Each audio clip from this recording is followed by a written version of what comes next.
ఓం శ్రీ గణేశాయ నమః. ఓం శ్రీ గురుభ్యో నమః. ఓం శ్రీ మహాగాయత్రీ మాత్రే నమః. శ్రీ మహాగాయత్రీ మాత యూట్యూబ్ ఛానల్కు శ్రోతలందరికీ సాదర స్వాగతం. ఆహ్వానించువారు కాశీవజ్ర సుబ్రహ్మణ్య శర్మ, నిడదవోలు. కైకేయి అలక, దశరథుని వేడుకోలు. పాపాత్మురాయులైన మందరచే విషము పూసిన బాణమున కొట్టబడిన కిన్నెర స్త్రీ వలె కైక నేలపై పడి ఉండెను. మిక్కిలి తెలివిగల ఆ కైకేయి తన కర్తవ్యమును మనస్సును నిశ్చయించుకొని, నీవు తెలిపినదంతయు మిక్కిలి సముచితముగా ఉన్నది అని మందరతో నెమ్మదిగా పలికెను. మందర బోధనలకు తలయొగ్గినదై తన నిర్ణయమును ఫలించునో లేదో అను ఊగిసలాట కారణముగా దీనురాలై ఉన్న ఆ కైకేయి నాగకన్య వలె వేడి నిట్టూర్పులు విడుచుచూ తనకు సుఖావకమైన మార్గమును గూర్చి క్షణకాలము పాటు ఆలోచించెను. కైకేయికి ఆత్మీయురాలును, ఆమె కార్యసిద్ధిని కోరుచున్నట్టిదియో అయిన మందర ఆమె దృఢనిశ్చయమును విని కార్యము సిద్ధించినట్లుగానే భావించి పరమ ప్రీతురాలయ్యను. ఆ కైకేయి అట్లు బలముగా నిశ్చయించుకున్న పిమ్మట కోపముతో కనుబొమ్మలు ముడివైచినదై నేలపై పరుండెను. కైకేయి కోపముతో విసిరి కొట్టిన చిత్రములైన హారములు, దివ్యములైన ఆభరణములు అచ్చటి నేలపై చెల్లాచెదురుగా పడి ఉండెను. ఆమె అట్లు పారవైచిన మాలలు, ఆభరణములు అన్నియును నక్షత్రములు ఆకాశమునందువలె ఆ ప్రదేశమున శోభిల్ల చేయుచుండెను. మలిన వస్త్రమును దాల్చి కేశములను ఒకే జడగా ముడివైచుకొని కోపగృహమున పడి ఉన్న ఆ కైక కృంగి కృషించి అచేతన స్థితిలోనున్న కిన్నెరాంగన వలె ఒప్పుచుండెను. దశరథ మహారాజు సుమంత్రుడు మొదలగు సచివులకు శ్రీరామ పట్టాభిషేకమునకు సంబంధించిన ఏర్పాట్ల విషయమున ఆజ్ఞలు ఇచ్చెను. తరువాత గురువైన వశిష్ఠుని అనుజ్ఞను పడసి ఆయన తన అంతఃపురమున ప్రవేశించెను.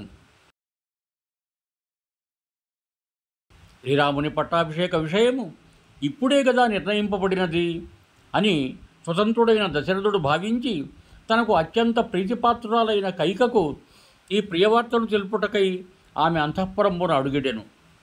స్వచ్ఛమైన మేఘములు కలిగి రాహుయుక్తమయ్యున్న ఆకాశమున చంద్రుడు ప్రవేశించినట్లు మహాయశస్వి అయిన దశరథుడు కైకేయి యొక్క అంతఃపురమున ప్రవేశించెను. అక్కడ చిలుకలు, నెమళ్ళు, క్రౌంచపక్షులు, హంసలు మొదలగు వాటి కలరవములను వినిపించుచుండెను.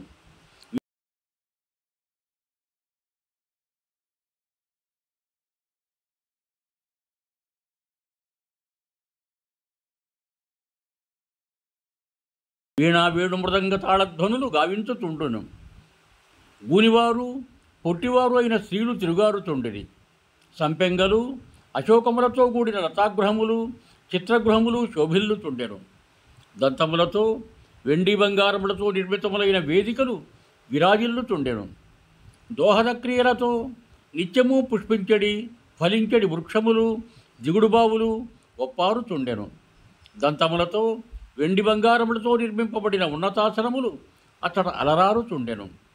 వీణుల విందు ఆ ప్రదేశము వివిధములకు అన్నపానములతో, భక్ష విశేషములతో ఘుమఘుమలాడుతుండెను. మిక్కిలి విలువైన ఆభరణములతో అలరారుతున్న కైక గృహము ఒక దివ్య భవనము వలె తేజరిల్లుచుండెను. సకల సంపదలతో తొలచూగుతున్న అట్టి అంతఃపురమున దశరథుడు ప్రవేశించెను. కానీ శయన మందిరమునందలి తల్పముపై ఆయనకు అత్యంత ప్రియమైన కైక మాత్రం కనపడలేదు. ఆ మహారాజు ఉద్దీపన వస్తు దర్శనముచే కామోద్రిక్తుడై అది రతకి తగిన కాలమని భావించెను. తన ముద్దుల భార్య కైక కనపడకుండుటచే అతడు, ఓ కైక, నీవెక్కడా అని పిలిచెను. సమాధానము రాకపోవుటచే చింతాక్రాంతుడయ్యను. మున్నెన్నడును ఆ కైక ఆ సమయమున అట్లు ప్రవర్తించి ఉండలేదు. రాజెప్పుడునూ ఆ విధముగా నిర్మానుష్యముగా ఉన్న ఆ శైలమంత్రంలో ప్రవేశించి ఉండలేదు. కైక మూర్ఖత్వముతో స్వప్రయోజనమును సాధింపనించి అలిగి ఉన్న సంగతి తెలియక రాజు ఎప్పటి వలనే ఆమెను గూర్చి ద్వారపారకురాలని అడిగాను. అప్పుడు ఆ ప్రతిహారి భయముతో వణుకుతూ అంజలి ఘటించి, ప్రభూ, రాణిగారు మిక్కిలి క్రుద్ధురాలై రుసరుసలాడుతూ కోపగృహమున చేరిరి అని తెలిపాను.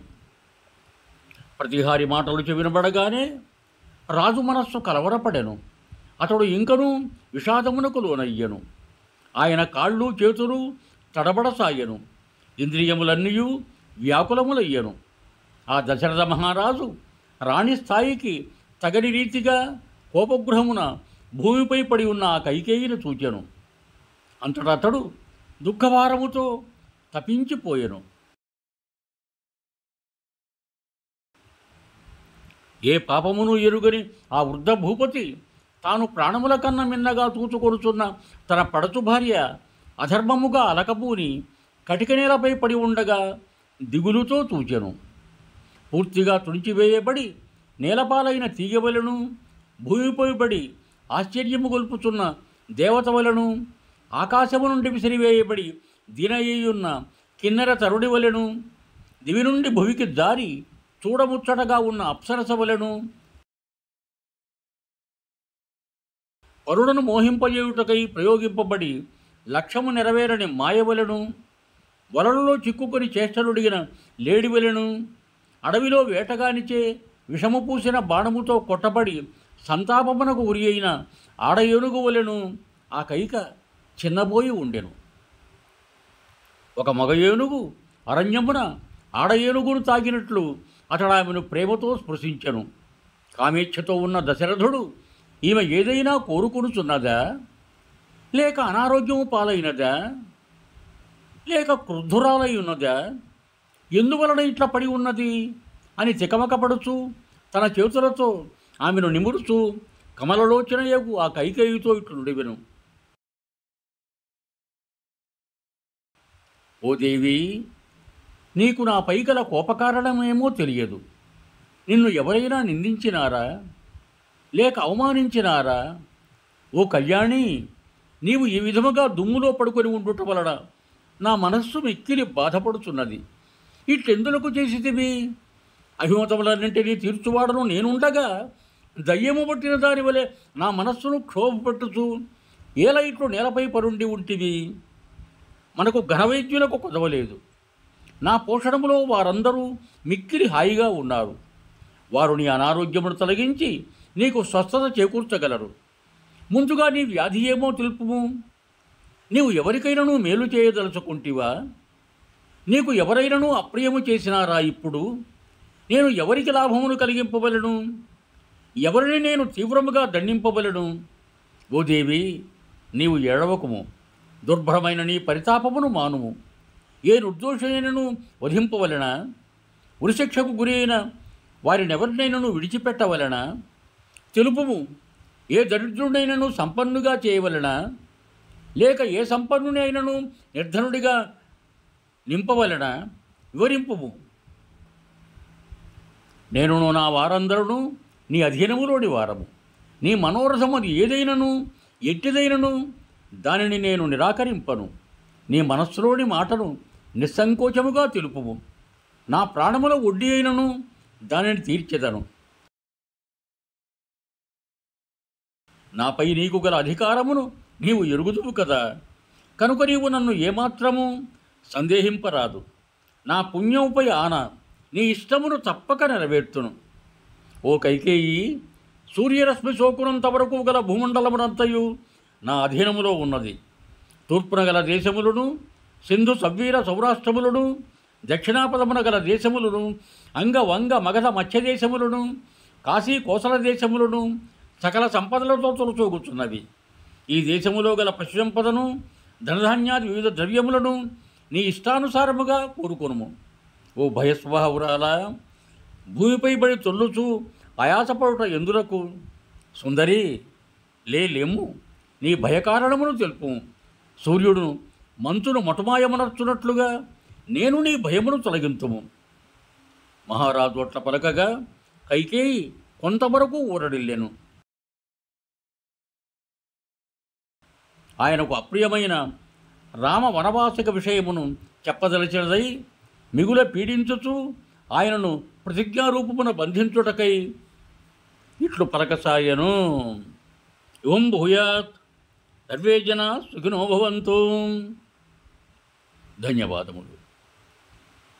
మీకు నా ఈ వీడియో నచ్చినట్లయితే దయచేసి ఒక లైక్ కొట్టి నా ఈ వీడియోను మీ బంధుమిత్రులకు షేర్ చేయగలరు.